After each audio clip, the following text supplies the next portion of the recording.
Баршаңызға қайырлы күн. Бүгін сіздермен картоп қосылған гуляш жасаудың рецептімен бөлісемін. Гуляш тағамы венгр халқының ұлттық тағамы болып саналады.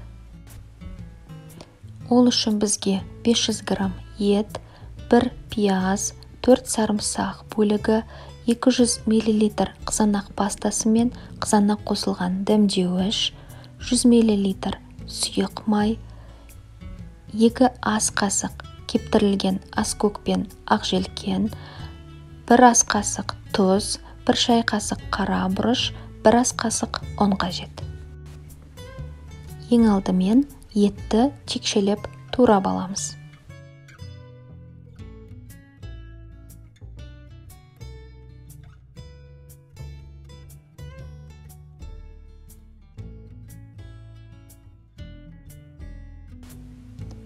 Пияз бен сарымсақ бөлігін блендердан майдалап турап аламыз.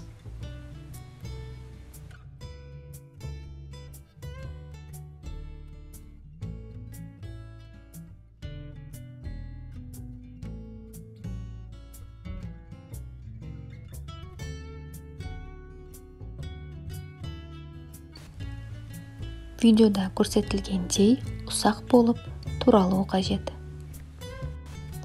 Қызып тұрған табаға майды құйып, қыздырып,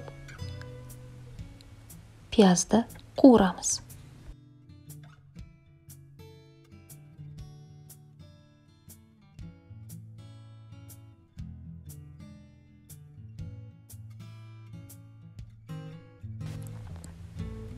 Етті салып, 5 минуттай қуырып аламыз.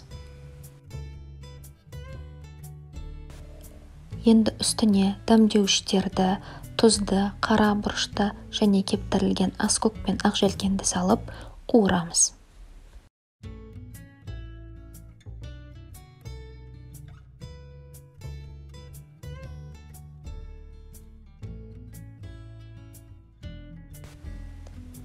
Енді үстіне қызанақ пастасын салып қуырып, 45 минут баяу отта бұқтырамыз.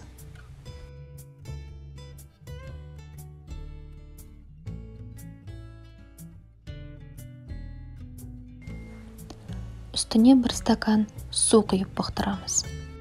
Гуляш дайын болғанша картоп пюресін жасаймыз.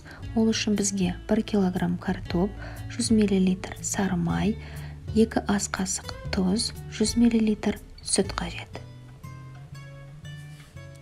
Картопты текшелеп турап аламыз.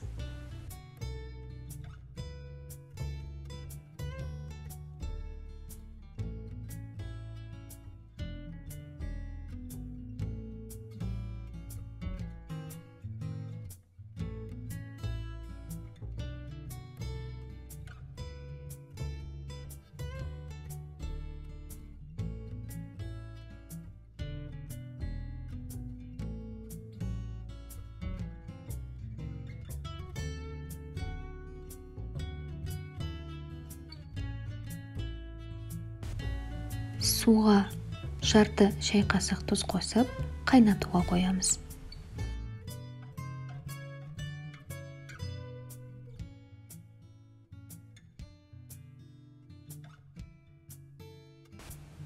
Су қайнағанда картопты салып 15-20 минут пісіреміз.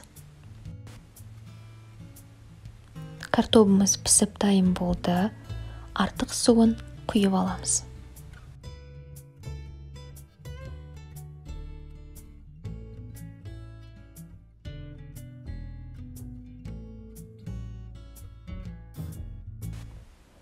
Ыстық картоптың үстіне майды, тұзды және сүтті құйып, жақсылап араластырамыз.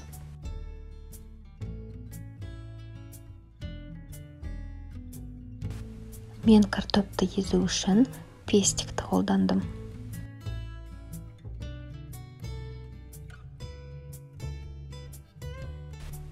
Картоп пюресі дайын.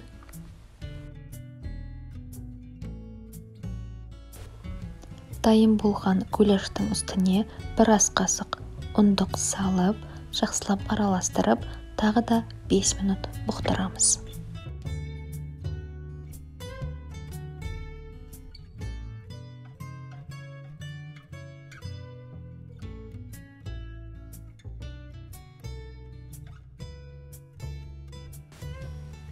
асымыз дайын. Өзіміздің қалауымызға сәйкес безендіріп, дастарханға ұсынамыз. Астарыңыз дәмді болсын. Егер рецепт ұнаса, тіркеліп, лайк басып пікір қалдыруды ұмытпаңыздар.